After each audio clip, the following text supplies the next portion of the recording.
Yes, exactly. And that, how does HD BPN invoice stay competitive in international market like Malaysia, Indonesia, and Philippines, where the demand and regulation can vary? Yes, actually, as I told you that my the promoters they are from Malaysia and Thailand, from Japan. So as you know that the these countries they are all mechanized. They have become mechanized, so they need a manpower to make the recycling of material to be competitive. So once they recycle, so the cost goes high, quite high in those countries. So they have to come to countries like India or China or Southeast Asia, where they can do the recycling and to sell those product into the industries. So the Japanese also they were also exploring the possibility where so we met into 2018. Then we discussed what could be done, and then the team came over here. So having a different round of interactions, so finally we decided no, we will bring and we will do the sorting. And after that, we're making a grade, then we supply to the industry who do the recycling. So there, the advantage was that those companies we can do the volume, a big volume. So then, as you all know, that Tamil Nadu is quite strong into the steel industry, and it's quite organized over here. So that was a right place to start with. So that's how we came into this market, and we started the imports and the making the grades and supplying to the industry. Thank you, sir. And one thing is, what's your vision for future of your company in terms of innovation, sustainability, and expanding its global footprints? Yes, our company is just it's just 1 year only into this market. So we have brought a few products from Malaysia, I mean Southeast Asia, and we have installed the machines. We install grading and all we are doing over here. So our purpose is that to make the our industry to be more competitive in having the raw material as a competitive prices. If we are giving a right prices, the products which are made over here, so that becomes uh, quite cost effective. So we do that so that when we do that, then we are helping our industry indirectly so that our costs remain competitive into the Indian market. Thank you, sir.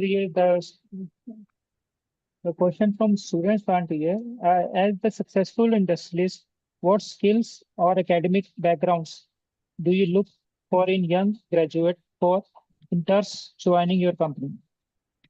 Yes, as you all know that since we are into the metal business, as I mentioned that recycling, we all know that worldwide people are quite aware of the recycling of because it's a national resources. It's not natural only, it is national resource, and it has to be recycled. Otherwise, there will be shortage of metal if we don't recycle the metal and we reuse it.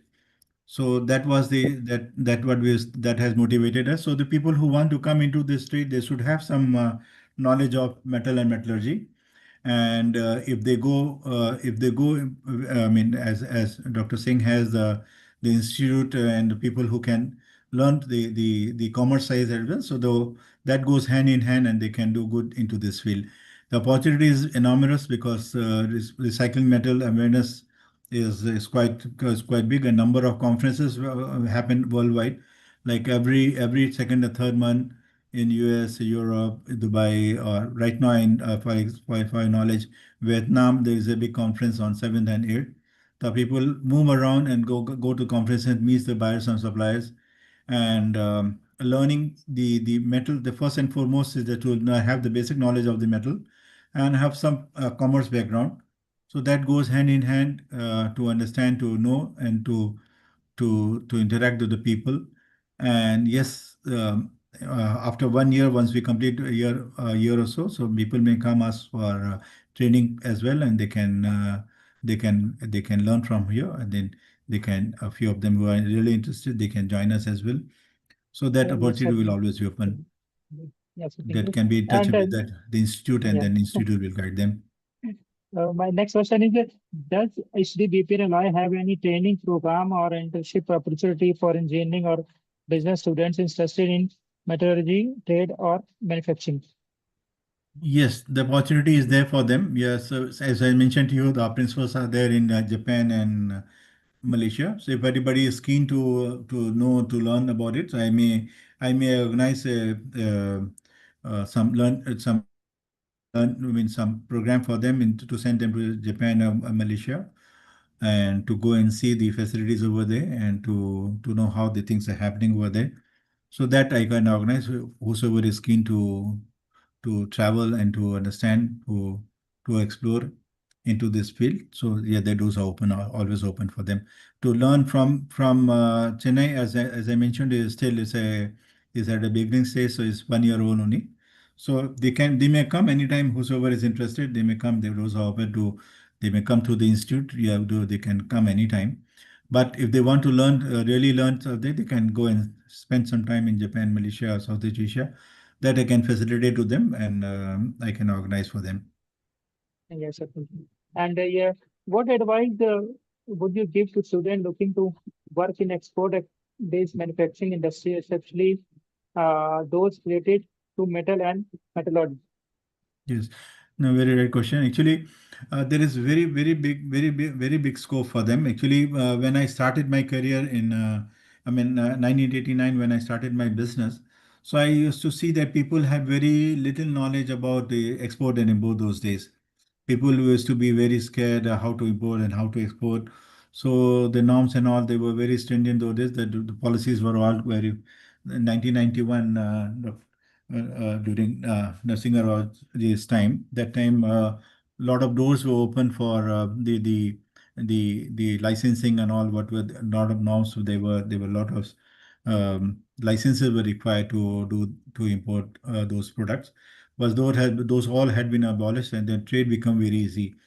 So people who there is, as I mentioned, that the recycling industry is like food is essential for every human being. So all the household item that we are using at home, this all are of different type of metal that it requires. With whether it's your phone, whether it's your laptop, whether it's your washing machine, any metal in your house, that you don't be surprised. It's all majority of them is all recycled, but we all never know that this is recall because it's become as good as pure metal. Recycling means that you're making a metal like the gold that we use in our day-to-day life. This also get recycled, and they are reused, and then processed again, and can be reused again. So same is the other metal also. This metal also, they have like you name it, whether it's steel, whether it is copper, whether it's aluminum, whether it's zinc, whether it is lead, all are recycled. All are recycled in a big volume. Worldwide, there is a very big scope, and where there is a lot to learn. So people who are keen to know about this subject, and who are concerned about the Mother Earth, that yes, nothing should be wasted, nothing should go into the soil. Whatsoever is there on the surface has to be reused.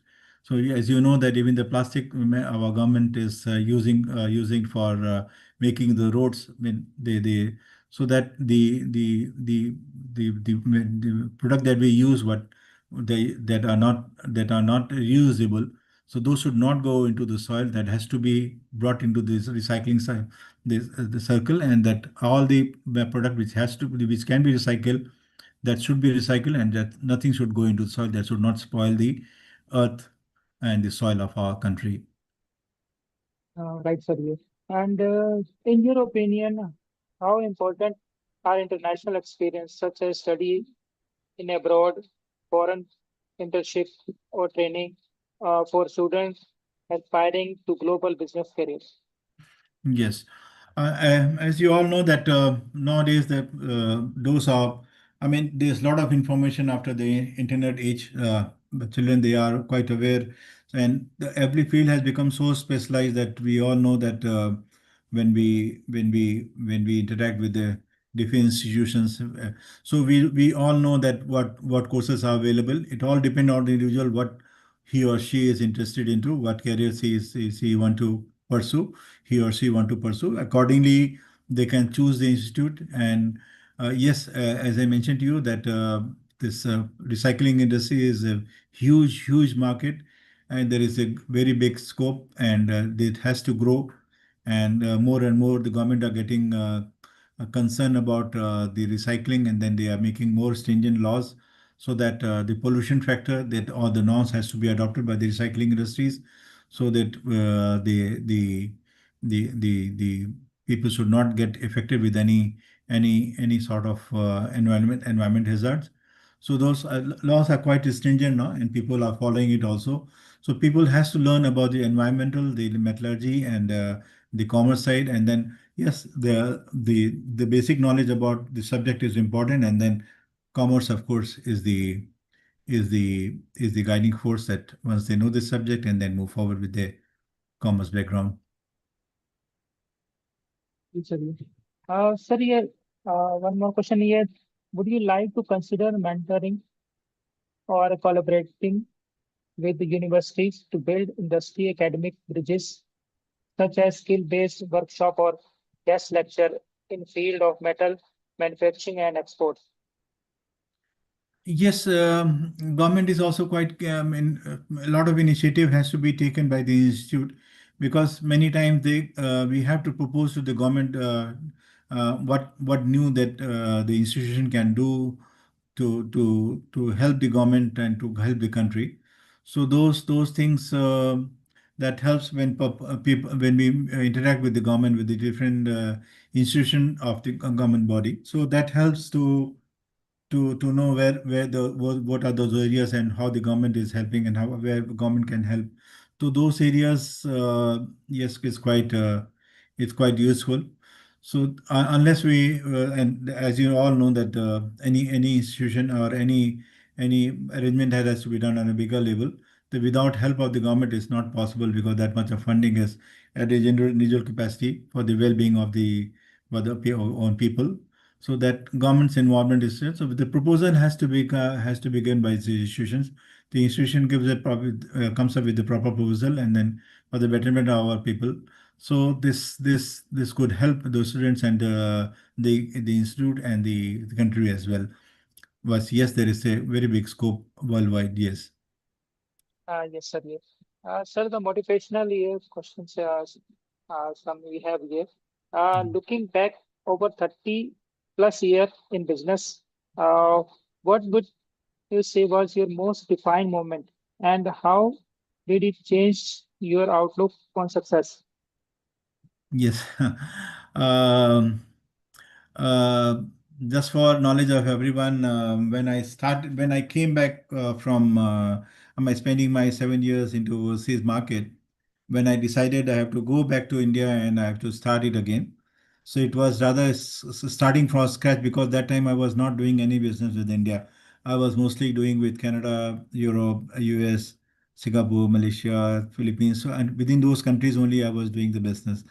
So when I came back in '89, so what I have to do, from where I have to start. So since my father was doing some business to India, so that assignment was given. Okay, you if you wish, you can explore this opportunity. So with a few customers, when I came over here, when I went to Sadar Bazaar, that I don't know whether people know about the market here called Sadar Bazaar, and there is the wholesale market for metal recycling is Basti Harpul Singh, is Sadar Thana Yes. Road. So when I went over there for the first time, I was quite amazed. People are sitting in the office, just gossiping it, and then they're doing business also, and do that too on the Gadda, that Maslan and Gadda. So it was quite surprising. I mean, coming back from there and to start from to know and to know the people, to interact with them, and to make the change into the business style.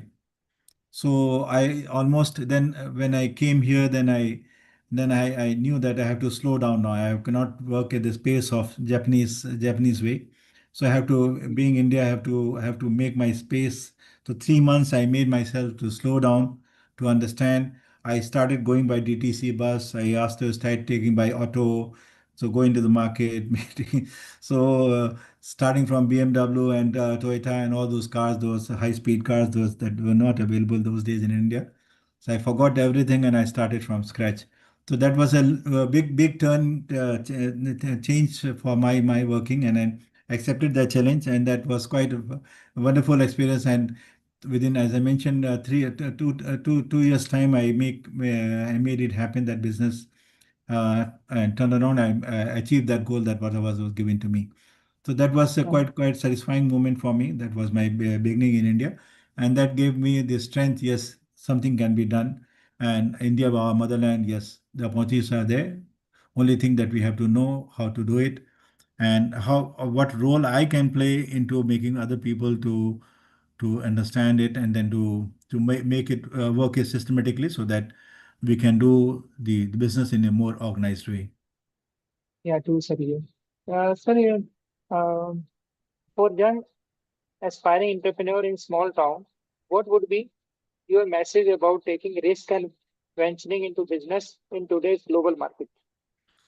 Yes, now a small and town, a big town has not much of a difference, because children, they are aware of their career and their opportunity. Yes, the schooling and the background they start from. Yes, but the time when we were doing our schooling, the time when we came to for graduation, and today's time, children are quite aware of the opportunities available worldwide.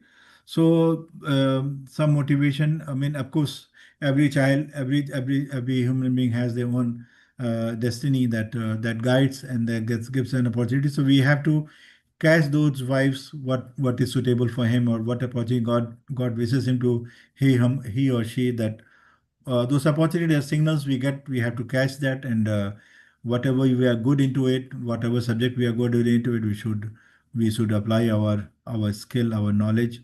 And yes, the today's age, when the information technology is so widely spread, so that is depend on the individual. Yes, what is suitable for them. Yes, interaction is more important, and learning through the good institution, learning through the uh, being associated with the professors, and because through the professors, they know that where the students are where and where and what field they are in. So there are a lot of knowledge they can gain from them.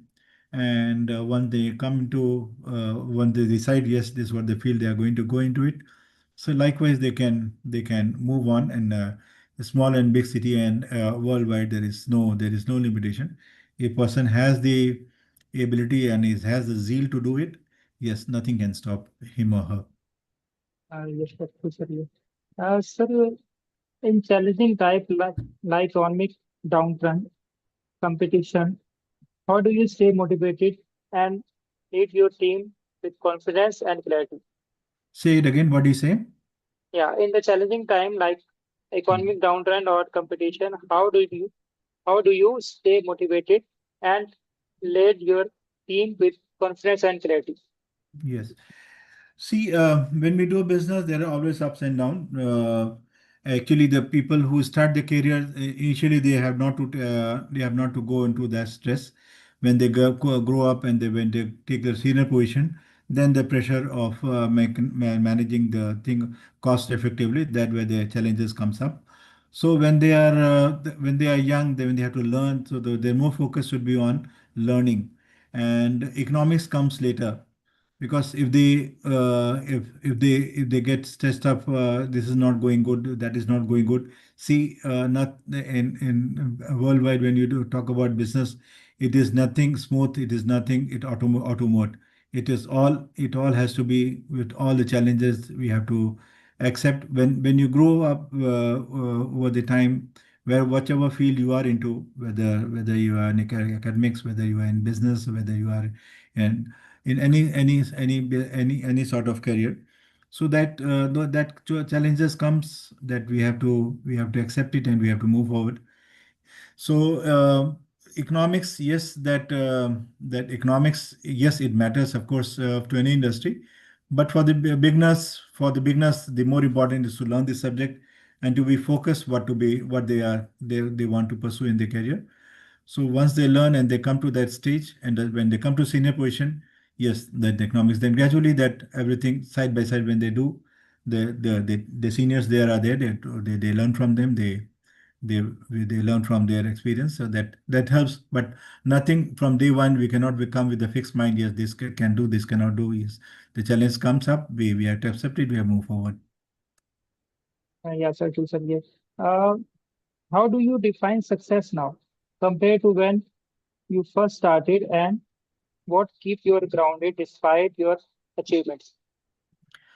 See, when your seniors are there, when you always better to see to your seniors, to people who are ahead to you, so that always keep you grounded, because that when you see that people are doing so well into this field, and whichever field you are into, there are always people who are better than you. They are doing better. So that as in every subject, there is always learning. There is nothing knowledge, as you said. There is no end to it. Knowledge is up to you, that how much you can learn, and how much you can excel your knowledge into the field of profession that you are into.